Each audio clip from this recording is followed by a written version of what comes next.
Good evening, everybody. Paul Chamberlain, the Air Force guy, here this evening. And this evening, I thought I'd talk about something pertaining to safety. You know, something happened. I don't know if anybody's been paying attention, I think last week or so, pertaining to a couple out there in Idaho. And I wanted to kind of go over that. But first of all, I want to give you an update on the Make-A-Wish campaign. Going to be donating an additional $550 to that here tomorrow, and we're going to ramp up again additional fundraising. I don't know, publicity. I have another Make-A-Wish family coming in to pick up a camper next Monday or next Wednesday, and I plan on trying to get some type of TV coverage for that. But there's still like $6 million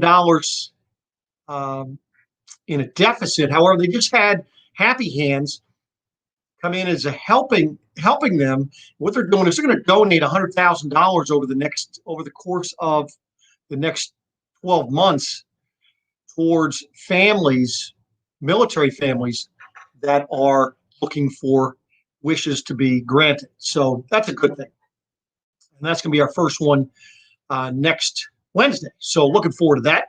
And so we have Schubert 1776 been out of commission, but that's okay. Listen, it's about not a problem. When you're ready, just give me a holler. We'll figure it out. But appreciate you showing up here this evening. I know you were early. Maine Kern was here early here this evening. Lee Coleman right on time. Good to see that. Kent Grander and Bamster is in the house. Appreciate that. Chuck Ash coming in from Salisbury. And then there's Randy's Adventures out there from Minnesota. And Randy, I apologize for not getting back to you on that thing. I ended up getting a little bit under the weather, and that just kind of threw me for a loop.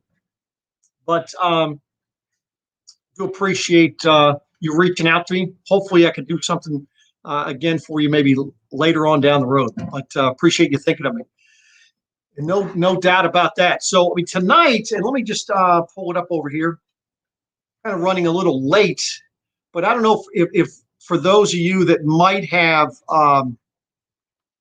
seen the news, there was a couple out in the Idaho area. Let me see if that's no. I guess that is the biggest, but let me go ahead and make it a little bigger for you. But what happened was they were towing a trailer, and this was a 1-ton truck that they were towing with. It was a 1-ton single rear wheel. Now, when I talk about safety, safety isn't just pertaining to the right vehicle for the trailer, but also making sure that you're connected properly. And you want to make sure you have the proper hitch work. And what I mean by that is whether you're using some type of a weight distribution with some type of sway control. Obviously, there's good, better, and best, like everything. But the most important part of this, and I'm going to show you a picture, but this truck was literally, there was an older couple. They're both in their 60s, and they had a dog in the truck. Underneath this bridge, it was an 80 to 100-foot drop. The only thing saving them, and let me pull this thing up here. The only thing saving them from going over, and let me see if I can get this for you here. Show you this here. Pull this up. Hopefully you can see it, but you see this chain right here? One of the chains was their safety chain. And of course, they have some others. I mean, look at the rear end. The rear end just about came off. The other chains obviously were fortunate enough that they got in. They were able to get a tractor trailer and connect some type of a mechanism to that to keep them from falling down in that ravine. And then, of course, the people showing up and so forth, they rappelled down, and then they had to get them up. Now, they weren't seriously injured, thank goodness. But here is the biggest thing that people don't understand about chains. And I think that and some of you might know this, but the safety chains that you're putting on from your trailer to your truck, first of all, you want to make sure that they crisscross. Second of all, sometimes the hook that they have on those things are too large for you to be putting them on your hitch receiver. So you need to add something to that in order to, so that they hitch, so that they actually latch over your hitch receiver on your vehicle. All too often, I think people take that for granted.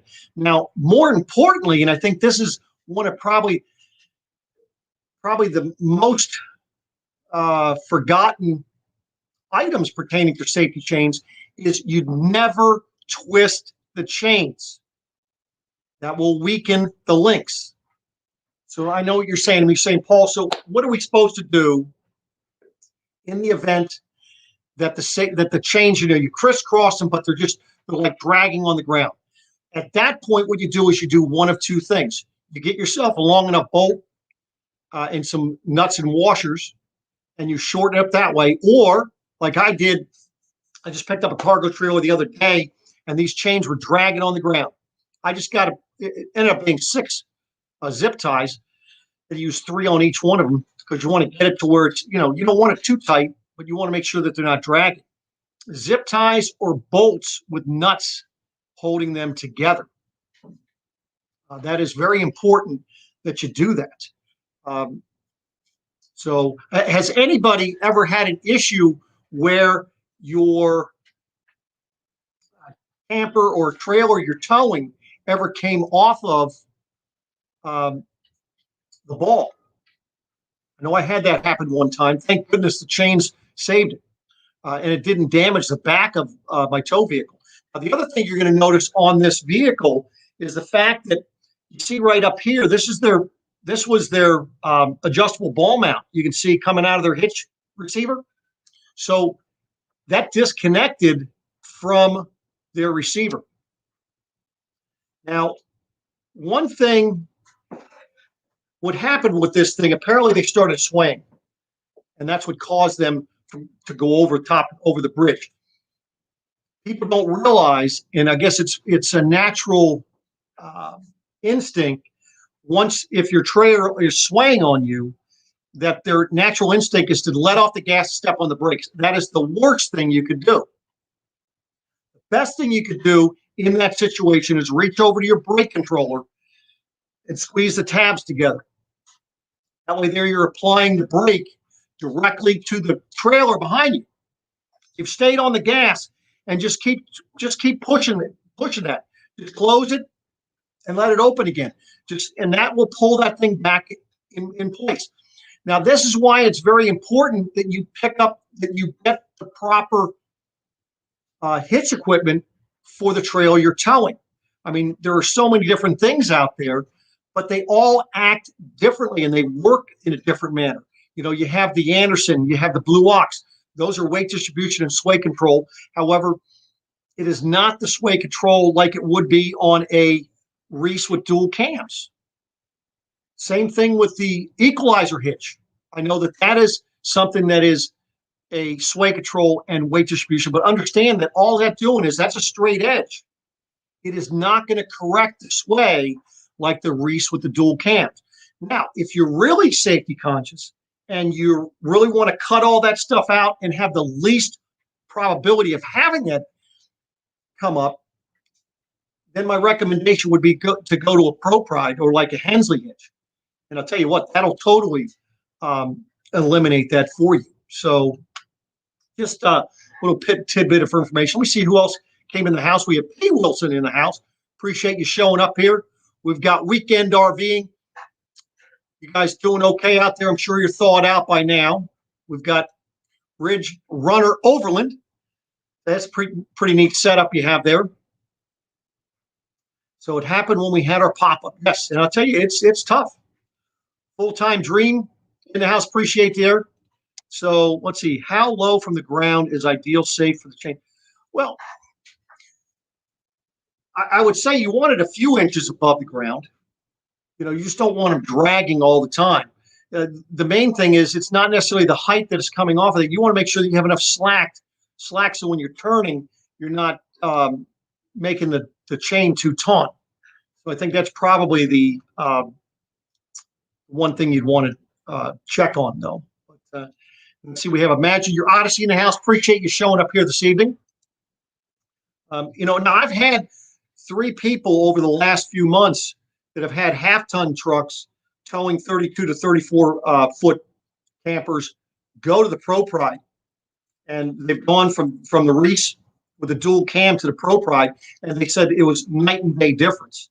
So, right now I have the Reese with the dual cam. I'm going to be towing about a 33-foot trailer. I think I might reach out to the Pro Pride people and see if they might want me to do some type of a demo and kind of explain the differences between that and a Reese. And by the way, so with the Reese with the dual cam, that's more of a reactive type system, where the other systems out there are more passive. They're not going to react as quickly.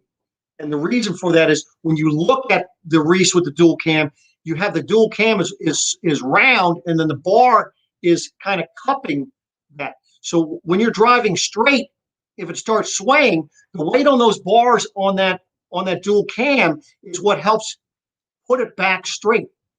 You don't have that luxury with the Anderson, with the Blue Ox, or with the Equalizer. Now it's totally different with the Pro Pride. That's a whole other ball game because of the way that thing is attached and the way that the Pro Pride is actually maneuvering. But that's definitely a major game changer. So let's see here. See what he says here. The Blue Ox that I can install. And see, that's the other. I'm glad you asked that question. A lot of times people have more truck than they really needed. So, so the Blue Ox is going to be weight distribution, so that's going to help you a little bit. But on 1 ton, dually with just a 26-foot trailer, is it a 26-foot trailer or is it 26-foot or 26 model number? Is my question on that. I know a lot of people confuse length of the trailer with the model number, and that's not true. So, but really, with a 1 ton dually, I mean, you can control sway just with your brake control. And I mean, I've towed with half-ton pickups, I've towed 32, 34, 36-foot trailers, even with 3/4 or 1 ton truck, I've towed longer trailers. And you can definitely feel the difference back there when it's windy. So, so it's 32-foot overall. Yeah. See, that's one thing people always do is they sit there and say they have a 26-foot trailer, but it's a 26 model number. And see, now and some people tell you, well, if it's a model number 26, well, then it's 29 foot because you got to add 3 feet for the tongue, and the box is 26. And as you can see, that's not the case on all the time.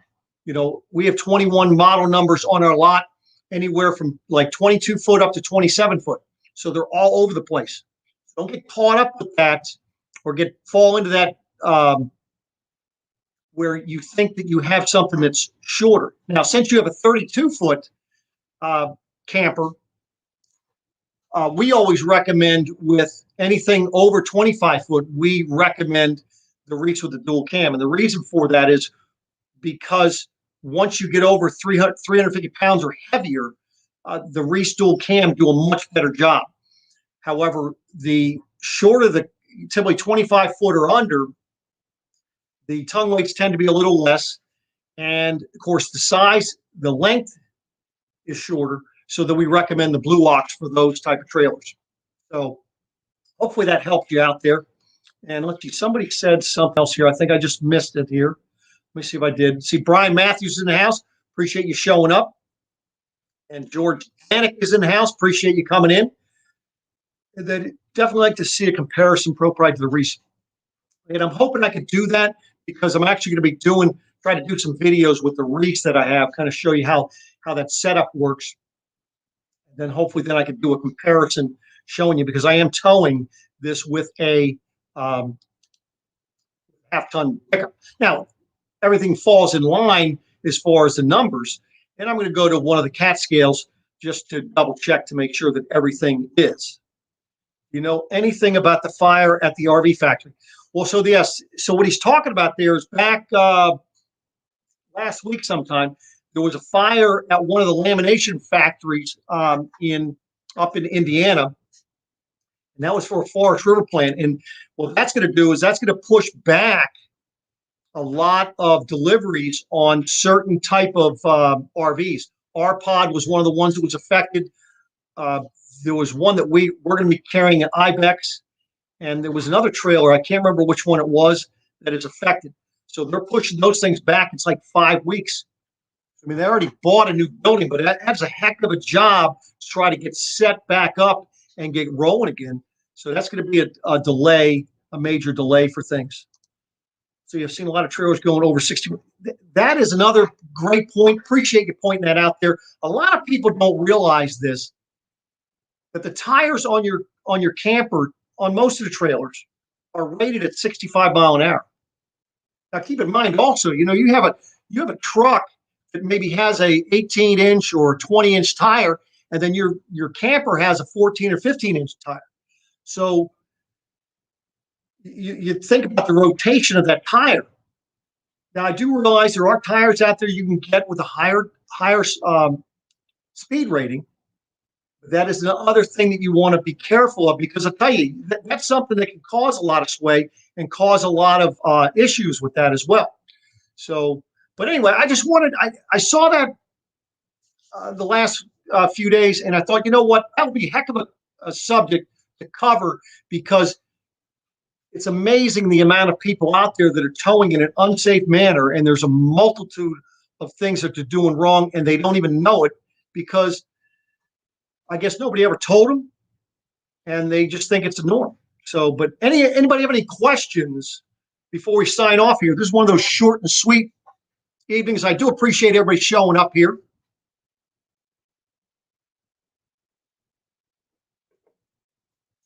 Our camper's just about ready to go out. Can't wait to get out. The weather's getting a little nicer. I mean, great fire weather. It looks like, let's see, do we have one here? Let's see what we got here. 26 dBH, and it really rides close to the ground. I was thinking about getting Dexter out flip. And you could do that, flipping the axles. And basically what he's talking about, flipping the axles, you have the leaf springs. If they, sometimes on these trailers, they'll go underneath of the axle. If you're able to, well, they're talking about flipping them, you're going to take those axles and put the leaf spring above the axle, and that gives you a little bit of additional ground clearance. Yeah, some of those do ride low to the ground. That is for sure. So, but listen, I do appreciate everybody showing up in here this evening, Dreaming Out Loud RVing. Thank you very much for showing up here. But hope somebody learned something here this evening. Remember that there was one important thing: never twist those chains. Make sure they're hooked correctly. So I thank you very much for coming in here, and we will definitely be coming back again next week. And I can't wait to get out camping and bring you guys a lot more, maybe lives from out at the campground as well. And hope to hook up with some of you people out. If you're ever out in the Gettysburg area, Gettysburg, PA, please do hit me up. Let me know, and I'll come on out there and maybe stop by and see you if I'm not already at the campground. So thanks again, guys. You all have a great one, and we'll be back again next week, same time, same bat channel. Take care. Appreciate it.